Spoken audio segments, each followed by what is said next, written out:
La Malinche, a traitor to some, a heroine to others, but without a doubt, a legendary figure in Mexican history. Why is she so important? Because she was the bridge between two worlds, the woman who spoke when no one else could, and the one who helped write one of the most intense pages of the past. They say she was young, slender, with a delicate face and intelligent gaze. There are no royal portraits, but chronicles assure us that she was not only beautiful, but also extremely cunning. She was with Hernán Cortés, but she was not his official wife. She was later married to a Spanish captain named Juan Jaramillo and had a daughter with him. And how did her story end?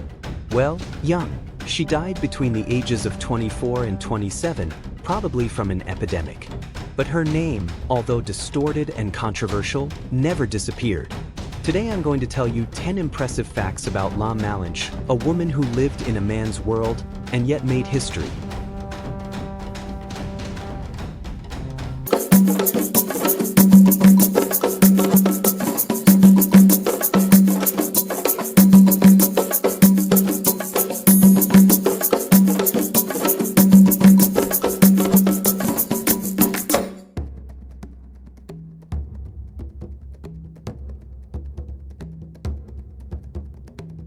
Her name wasn't Malinche.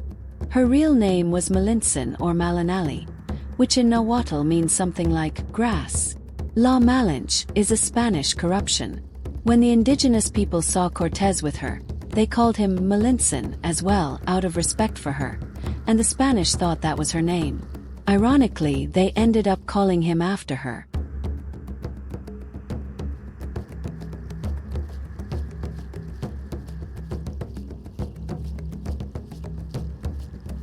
She was enslaved by her own family.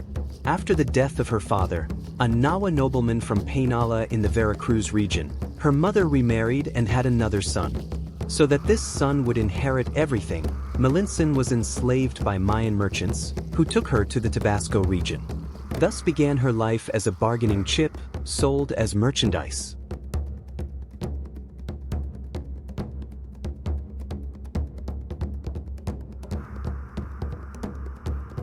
She was given to the Spanish.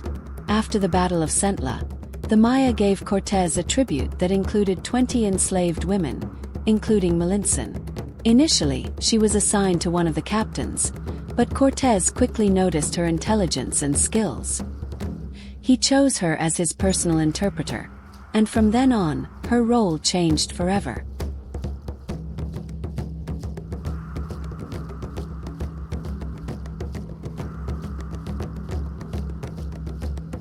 She spoke at least 2 indigenous languages.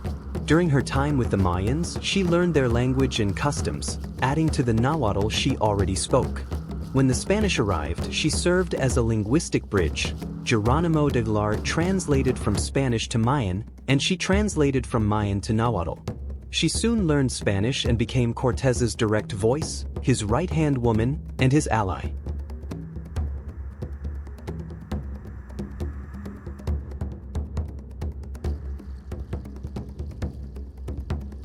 She was key in the fall of Tenochtitlan.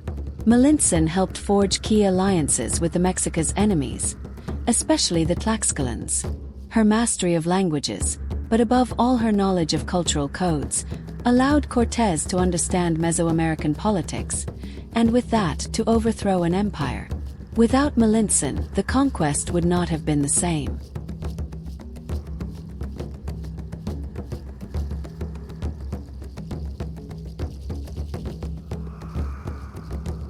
She was the mother of the first recognized mestizo.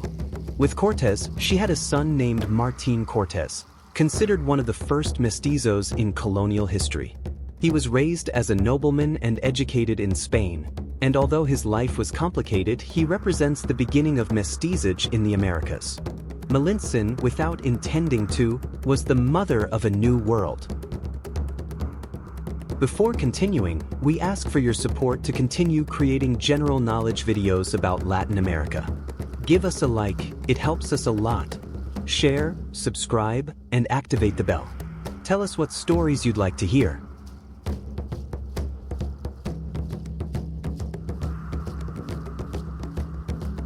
She was baptized as Dona Marina. When she converted to Christianity in Agua Dulce, Veracruz, she was renamed Marina. The Spanish and even her indigenous allies addressed her as Dona, a title reserved for noble women. This speaks volumes about the respect, and also the symbolic power she came to enjoy.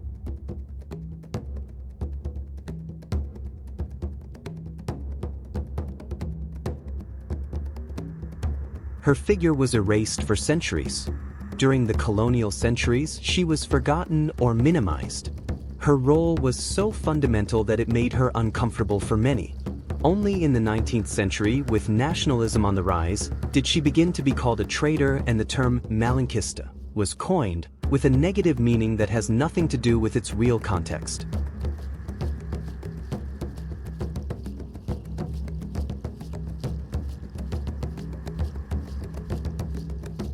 In fact, she helped prevent massacres.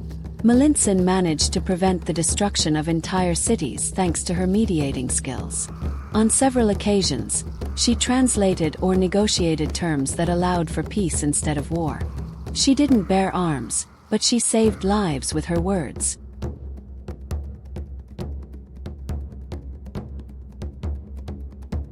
She was a victim of her time and her gender. She was a woman in a time when that meant not having power over your destiny. Despite this, she transformed her status as a slave into a position of power and determination. She knew how to adapt, negotiate, and survive in a cruel world, using the only thing she had, her intelligence. Malintzin didn't choose her path, but she did choose how to walk it. She was sold, enslaved, used as a tool, and yet she left her mark on history. Her son, Martín Cortés, was raised as a Spanish knight, but years later he was accused of conspiring against the crown, demonstrating that it was not easy to be a mestizo in Europe or the Americas. And her legacy, beyond politics or conquest, is in the mirror of Mexico. We are mestizos, we are a mixture, we are living history. What do you think?